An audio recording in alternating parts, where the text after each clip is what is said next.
Every year in the NBA draft, we see a lot of risers, and this year, the Warriors drafted the biggest riser in this draft with the 19th overall pick in Brandon Podziemski from Santa Clara. He, weeks ago, wasn't even in a lot of people's first rounds. He was kind of on the edge, but now he got drafted with the 19th overall pick by the Warriors. Podziemski would originally be at Illinois during his freshman year, but would decide to transfer after only playing 4 minutes per game. He would go to Santa Clara in his second year and get 36 minutes per game, where he would blossom into a great player, averaging 20 points per game, about 4 assists, and almost 9 rebounds per game. The reason why the Warriors wanted Podziemski so bad is because he was an elite three-point shooter at Santa Clara, shooting 44% and had unlimited range, which sounds like another player on the team, Steph Curry.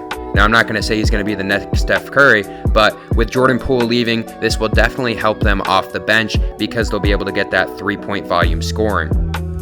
And with Chris Paul coming onto the team too, it'll be able to get him some open looks. We don't really know what Chris Paul's role will be going into this season. He could be a starter next to Steph Curry. It would be a small guard combination. He could play some minutes off the bench too. We don't really know, but Podziemski is going to be a great young player that, especially if he's on the bench and he gets opportunities to shoot, he'll be able to shine for the Warriors this season. One of the biggest reasons for Podziemski's jump is because he almost had a triple-double in the draft combine scrimmage.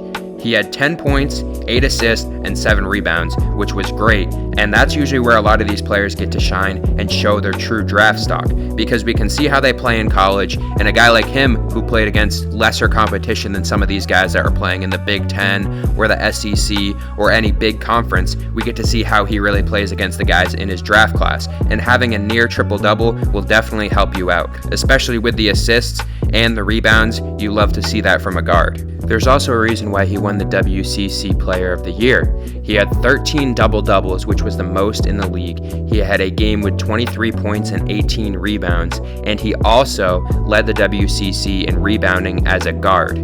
Averaging these points and also shooting 44% beyond the arc is absolutely insane, while shooting 48% from the field. At a 6'4" guard, that's something that we really don't see. With the Chris Paul signing, this Warriors roster might look to revamp. Depending on how Draymond Green does and if he decides to stay, they'll probably try to fix up the bench a little bit. They have Gary Payton making $8.3 million, and he's good, but if you're going to have a guy like Brandon Podziemski off the bench who can shoot threes pretty well, and he's going to be on a rookie contract, there's really no need to keep Gary Payton. I mean, you moved on from Jordan Poole, and you have other guys coming off the bench too, so I wouldn't be surprised if they moved on from him. They also have guys too, Donte DiVincenzo, who can come off the bench. He can be a valuable asset too. And Podziemski has proven, especially in the combine, that he can pass the ball. So he can play the 1 or he can play the 2. It doesn't really matter, especially with these Warriors. If they have Chris Paul coming off the bench, he's tall enough that he can play the 2 guard and he can go out there and get some threes for them, which the Warriors would love.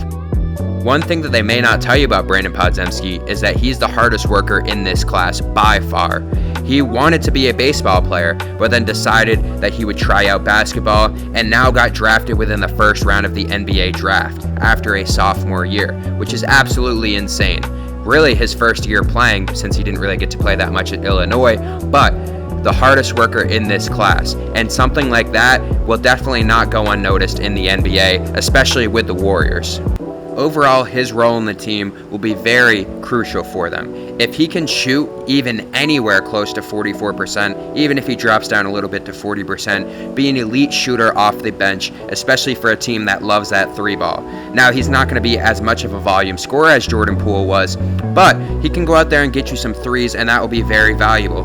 He also has sneaky athleticism. If you ask him about it, he says that he uses it when he needs to. He doesn't go out there and have a lot of flashy dunks on his tape, but he uses it when he needs to, and from a 6'5" guard, that's very good. I'm very glad to see Brandon Podziemski get drafted within the first round, especially with him being a border-round first guy a few months ago. It's great to see a player like that thrive, especially in the NBA draft combine, and boost his stock up, and I think the Warriors are going to be able to get a dog with him and a great three-point shooter for years to come.